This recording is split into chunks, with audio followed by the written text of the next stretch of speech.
Hello दोस्तों, आप सभी का स्वागत है आपके यूट्यूब चैनल राहुल ट्यूटोरियल में। दोस्तों, कल वाला जब वीडियो हम पढ़ रहे थे तो वहाँ पर जब आखिरी क्वेश्चन हम लगा रहे थे वहाँ पर कुछ प्रॉब्लम आ गई थी, इसलिए वहाँ से वीडियो क्या हो गया था, ख़त्म हो गया था। आज हम फिर उन्हीं सवालों के, अभी हमने देखिए कल प्राकृतिक संख्याओं को देखा था, एक या दो सवाल हमने सम संख्याओं से देखा था। अभी भी हमारा विषम संख्या से कोई भी सवाल नहीं हुआ है। तो आज उसी टॉपिक को हम फिर इस वीडियो में देखेंगे और कोशिश करेंगे कि आज वह टॉपिक पूर्ण रूप से क्या हो जाए, समाप्त हो जाए। तो ज़्यादा कुछ बात ना करते हुए चलिए हम प्रारंभ करते हैं। हम पहले से ही दो प्रश्न यहाँ पर लिखे हुए हैं। पहला क्या है, लिखा गया है 60 तक की सभी सम संख्याओं का क्या बताइए, योग बताइए, पहला क्वेश्चन। दूसरा लिखा गया है 23, 25, 27, 29, अर्थात ऐसे आगे क्रम चल रहा है। देखिए, एक के बाद 23 एक विषम संख्या है, 23 के बाद फिर अगली विषम संख्या 25, फिर उसके अगली विषम संख्या 27, फिर 29, 29 के बाद 31, 31 के बाद 33, और धीरे धीरे जाते जाते कहाँ तक जा रहा है, 99 तक। और फिर कह दिया गया है कि 99 तक की सभी संख्याओं का क्या बताना, हमें योग बताना है। दोस्तों, कल हमने आपको बताया था कि जब संख्याओं के बीच का अंतर हर जगह क्या हो, समान हो। अब संख्याएं क्या है, देखिए 60 तक कहा गया है, अर्थात 1, 2, एक चीज और देखिए यहाँ पे 60 तक की सभी सम संख्याओं पहले लिखते हैं 3, 4, 5, 6, 7 ... 60 तक। कहाँ तक हम जाते हैं, 60 तक। लेकिन दोस्तों यहाँ पर एक कंडीशन लगा दिया है, क्या कहा है, सम संख्याएं, अर्थात हमें अब कंसीडर सिर्फ किसे करना है, सम संख्याओं को। तो आप जानते हैं एक सम संख्या नहीं है, एक के बाद 3 भी सम संख्या नहीं है, फिर 5 सम संख्या नहीं है, फिर 7 भी सम संख्या नहीं है, अर्थात केवल बात किसकी कर रहा है, सम संख्या की। अब सम संख्या आपको पता होना चाहिए, वे सारी संख्याएं जिनमें 2 का भाग पूर्ण रूप से चला जाता है, वे सारी संख्याएं क्या कहलाती हैं, सम संख्याएं। तो आप जान रहे हैं 2 भी एक सम संख्या, 4 भी, 6 भी एक क्या है, सम संख्या है। और जाना कहाँ तक, हमें 60 तक जाना है। एक चीज और हम आपको बताए थे, अब यहाँ हमें जाना कहाँ तक है, 60 तक। हमने आपको बताया था कि कितनी भी संख्याएं हों, संख्याएं आपको कितनी भी दे दी जाएं, उन सभी संख्याओं का आधा, अर्थात 60 का आधा कितना होगा, 30, और 60 का आधा फिर कितना होगा, 30, अर्थात जितनी संख्या दी रहेगी उसका आधा सम होता है और आधा क्या होता है, विषम होता है। आप समझिए, 60 तक हमें जाना है तो 60 में आधा 30 हो जाएगा, मतलब 60 का आधा कितना होता है, 30, तो आधा 30 और ये सम होगा, और आधा जो बचेगा वह क्या होगा, विषम होगा। क्योंकि आप जानते हैं, देखिए 1 के बाद 2 आ रहा था, 2 के बाद 3, 3 के बाद फिर 4 के बाद 5, एक विषम संख्या के बाद एक सम संख्या आती है, फिर एक विषम संख्या, फिर एक सम संख्या, फिर एक विषम संख्या और एक फिर सम संख्या, अर्थात आधा सम और आधा विषम होता है। तो हमें यहाँ कंसीडर किसको करना है, कंसीडर करना है सिर्फ किसे, सम संख्या को। और आप जानते हैं 2 और 4 के बीच में कितने का अंतर है, 2 का अंतर है। 4 और 6 के बीच में कितने का अंतर, 2 का अंतर। 6 के बाद पुनः 8 आएगा, कितने का अंतर, 2 का अंतर।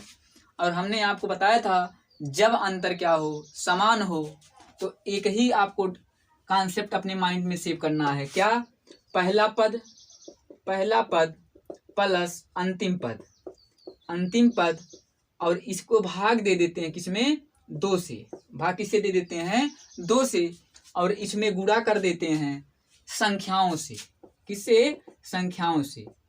अब आप कहेंगे संख्याओं क्या है, संख्या क्या है, अर्थात 2 से जब हम प्रारंभ कर रहे हैं और कहाँ तक जा रहे हैं, 60 तक, तो कितनी संख्याओं का प्रयोग हो रहा है, तो बात कर रहा है सिर्फ सम की। तो आप बताइए, अगर 1 से प्रारंभ करके हम 60 तक जाएं तो कुल कितनी सम संख्याएं आएंगी।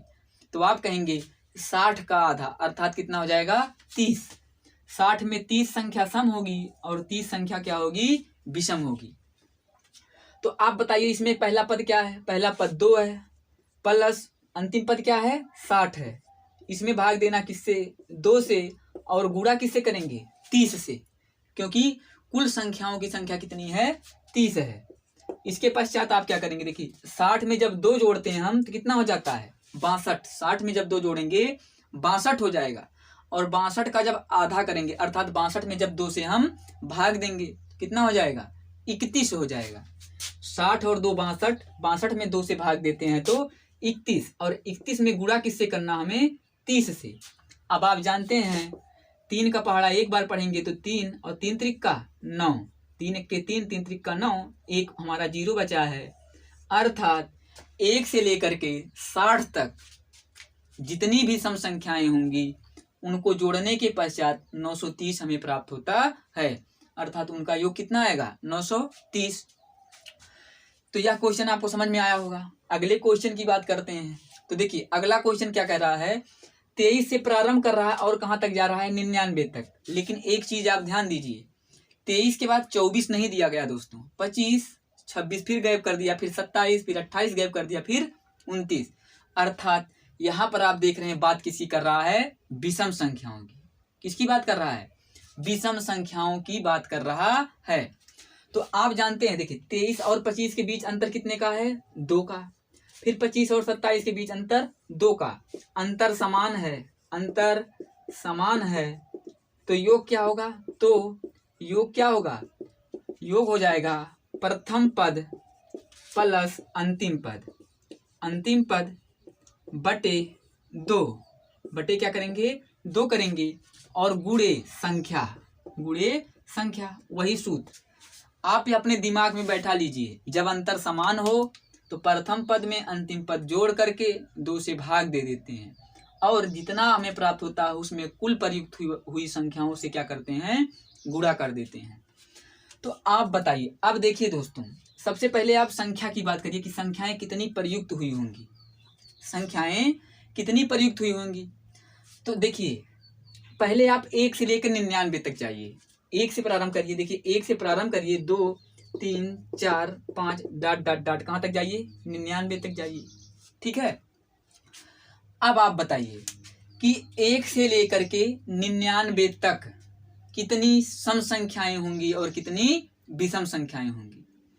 तो 99 दोस्तों क्या है, एक विषम संख्या है। 99 क्या है, एक विषम संख्या है। तो 99 के पहले अर्थात 98 को हम लेते हैं, क्या करते हैं 98 को लेते हैं। तो आप जान रहे हैं 98 क्या है, एक सम संख्या है। तो पहले इसी को हम कर लेते हैं। अब 98 को 2 भागों में बांटिए, 98 को 2 भागों में बांटिए। तो 98 का आधा कितना होता है, 98 का आधा देखिए 98 में 2 से भाग दे दीजिए। अगर आप इतना काम नहीं कर पाते हैं तो 2 चौक 8, एक शेष बचा और यहाँ 18 हो गया, तो 2 9 18 अर्थात 49। 98 का आधा 49 और 98 का आधा फिर 49, अर्थात 49 सम संख्या होगी और इसमें 49 क्या होगी विषम संख्या होगी। लेकिन बात किसकी कर रहा है, हमें विषम की बात कर रहा है। बात किसकी कर रहा है, विषम की कर रहा है। आप देख रहे हैं 98 के बाद एक 99 भी है, और विषम 98 तक कुल कितने विषम संख्याएं हैं 49 है। तो 98 तक विषम संख्या 49 है ना, लेकिन हमें जाना तक कहाँ तक है 99 तक। तो 49 ए और एक 99, अर्थात 1 से लेकर के 99 तक कुल कितनी विषम संख्याएं होंगी। तो आप बताएंगे कितना 50, कितनी बताएंगे 50। लेकिन यह 50 संख्याएं कहाँ तक हो रही हैं 1 से लेकर के 99 तक। लेकिन आप देख क्या रहे हैं कि यह संख्या कहाँ से प्रारंभ हुई है 23 से। कहाँ से प्रारंभ हुई है 23 से, अर्थात 23 के पहले 1 से लेकर के 22 तक की संख्याओं का प्रयोग इसमें नहीं किया जा रहा है। तो अब आप बताइए कि 22 तक 1 से लेकर के 22 तक कुल कितने सम होंगे और कुल कितने विषम होंगे। तो आप यही आंसर देंगे कि 1 से 22 तक 22 का आधा 11 होता है, 11 सम होंगे और 11 क्या होंगे विषम होंगे। 11 क्या होंगे सम और 11 क्या होंगे विषम होंगे। अब देखिए यहाँ से प्रारंभ कहाँ से हो रहा है 23 से, और पूरा 1 से लेकर के 99 तक कुल विषम संख्याएं कितनी हैं 50 हैं। ठीक है, लेकिन इस 50 में 11 विषम संख्याओं का प्रयोग नहीं किया जा रहा है। क्यों नहीं किया जा रहा है, क्योंकि यहाँ 1 से लेकर के 22 तक आने वाली जितनी भी विषम संख्याएं हैं वह क्या हैं एब्सेंट हैं। तो आप देख रहे हैं कि अगर हम 50 में से 11 को घटा देते हैं तो 23 से लेकर के 99 तक जितनी विषम संख्याएं आई हैं उनका मान हमें पता चल जाएगा। तो 50 में से जब आप 11 को घटाते हैं तो आप जानते हैं कितना आएगा, 39 आएगा। अर्थात अब यह जो 39 है वह 23 से लेकर के 99 तक आने वाली समस्त विषम संख्याएं हैं। यह कॉन्सेप्ट आपके दिमाग में घुसा। 1 से लेकर के 99 तक आने वाली विषम संख्या कुल कितनी है, 50 है। लेकिन 1 से लेकर के 22 तक आने वाली कुल विषम संख्या कितनी होगी, 11 होगी। तो इन 11 संख्याओं का प्रयोग इस 50 में नहीं किया जा रहा है, इसलिए 50 में से 11 विषम संख्याओं को घटा देते हैं तो कुल विषम संख्या कितनी आ गई, 39 आ गई। चलिए अब यानी हमें पता चल गया, हमें पता क्या चल गया कि कुल विषम संख्या कितनी है, 23 से लेकर के 99। तो कितने हैं, कितने हैं अभी आपको बताया, 50 में से कितने घटाए थे आप, 11, तो कितना आया था, 39, अर्थात 39 है। अब प्रथम पद क्या है, 23 है, ठीक है 23 लिख लीजिए। अंतिम पद क्या है, 99 है बटे 2 गुणे कितना आया थी कुल संख्या, 39। ठीक है दोस्तों, देखिए यह संख्या निकालना आप जरूर सीखिए, तभी आप हर एक सवाल का आंसर दे पाएंगे। तो चलिए 23 और 99 को क्या करिए, जोड़ लीजिए। तो आप जानते हैं 9 3 12 के 2 हासिल 1, 9 2 11 और 1 12, अर्थात कितना आ रहा है देखिए, 122 में 2 से भाग देना है, तब गुणे कितना करना है, 39 करना है। अब आप जानते हैं जब 122 में हम 2 से भाग देते हैं तो कितना प्राप्त होगा, 62। देखिए 2 1 के 2, 2 छक 12 और 2 1 के 2 61 प्राप्त होगा दोस्तों, कितना प्राप्त होगा, 61। अब 61 को 39 से क्या करते हैं आप, गुणा कर दीजिए। तो करिए, देखिए 39 में 61 से क्या करना है, गुणा। तो 1 9 9 और 1 3 3, ठीक है। अब 6 9 में 54 हासिल 5 आएगा, 6 3 18 और 18 5 कितना होता है, 23। तो 9 और 4 3 7 3 2, अर्थात 23 से लेकर के 99 तक जितनी भी संख्याएं विषम हैं उनका योगफल आएगा 2379। ठीक है, तो आशा करता हूं यह कॉन्सेप्ट आपके दिमाग में बैठा होगा। देखिए यहाँ पर कठिन चीज क्या है जिसे आपको ज्यादा ध्यान देना है, संख्या निकालना। आप डायरेक्ट नहीं कह देंगे, जैसे यहाँ पर कहा गया था कि 23 से लेकर के 99 तक की संख्याओं का, कि विषम संख्याओं का। देखिए यहाँ पर विषम नहीं लिखा है, लेकिन आप देखिए कि विषम संख्याएं ही प्रयुक्त हो रही हैं। तो आप डायरेक्ट संख्या कहेंगे कि 99, तो आपका आंसर गलत हो जाएगा। ठीक है, तो यही चीज ध्यान देने की बात है। और देखिए कैसे प्रश्न यहाँ से पूछे जाएंगे। चलिए और कुछ प्रश्न हम देख लेते हैं। जैसे आपसे पूछ लिया जाएगा, देखिए क्वेश्चन कैसे और दे दिया जाएगा, कहा जाएगा 3 के प्रथम 5 गुणज का, ऐसे लिखा जाएगा 3 के प्रथम 5 गुणजों का योग बताइए, योग बताइए। इस तरीके से पूछ लिया जाएगा। ठीक है, और दूसरा इस तरीके से पूछा जाए, लिख दिया जाएगा 6 के प्रथम 20 गुणजों का योगफल बताइए, या योग बताइए। इस तरीके से प्रश्न आपसे पूछ लिया जाएगा। तो सबसे पहले दोस्तों क्या देखेंगे हम, यहाँ गुणज क्या होता है, यहाँ पर क्या होता है, गुणज क्या होता है। देखिए यहाँ पर देखेंगे गुणज क्या होता है। गुणज का मतलब पहाड़ा होता है। गुणज का मतलब क्या होता है, पहाड़ा। गुणज का मतलब क्या होता है दोस्तों, पहाड़ा। अब कहेंगे पहाड़ा तो आपको 3 का टेबल याद होगा ही, 6 के टेबल याद होगा। देखिए एक दिन हम आपको क्या करते हैं, 1 से लेकर के 9 तक टेबल याद कर लेंगे। अगर आपको 1 से लेकर के 9 तक टेबल पता होगा तो मैं आपको 99 तक, अर्थात आप कितना भी बड़ा पहाड़ा पूछा जाए, अगर आपसे 121 का पहाड़ा पूछा जाएगा तब भी आप आंसर देने में सक्षम होंगे। तो हम एक दिन यह मतलब सिखा देते हैं आपको कि किस तरीके से आप किसी भी संख्या का पहाड़ा निकाल सकते हैं, किसी भी संख्या का टेबल पढ़ सकते हैं। तो गुणज का मतलब क्या होता है, पहाड़ा। अब देखिए 3 का हमें क्या पढ़ना है, पहाड़ा पढ़ना है। कितनी बार, 5 बार। देखिए जब 3 का प्रथम गुणज पूछेगा, 3 1 के 3, 3 का द्वितीय गुणज क्या है, 3 दूनी 3 का गुणा 2 बार। 3 का तृतीय गुणज क्या है? 3 का 3 बार गुणा। 3 का चौथा गुणज क्या है? 3 का 4 बार गुणा। और 3 का 5वां गुणज क्या होगा? तो आप कहेंगे 3 का पहाड़ा कितनी बार पढ़ेंगे? 5 बार। लिखिए 3 एक्के 3, 3 दूनी 6, 3 त्रिका 9, 3 चौक 12 और 3 पचे 15। अर्थात 3, 6, 9, 12 और 15 यह 3 के प्रथम क्या है? 5 गुणज हैं। प्रथम माने शुरू से स्टार्ट हुए हैं। देखिए जब भी आपको गुणज की बात करेगा, जैसे कह देगा 3 के प्रथम 5 गुणज, 3 का पहाड़ा आप लगातार 5 तक पढ़ते जाएंगे। तो देखिए 3 एक्के 3, 3 दूनी 6, 3 त्रिका 9, 3 चौक 12, 3 पचे 15। अब इन्हीं का क्या पूछ लिया गया आपसे? योग। किनका क्या बताइए? योग बताइए। तब आप क्या करेंगे? अब देखिए अब यहाँ पर लगाना बहुत ही सरल हो जाएगा। आप देख रहे हैं 3 और 6 के बीच अंतर कितने का है? 3 का। 6 और 9 के बीच कितने का अंतर है? 3 का। 9 और 12 के बीच में भी कितने का अंतर है? 3 का। और 12 और 15 के बीच में कितने का अंतर है? 3 का।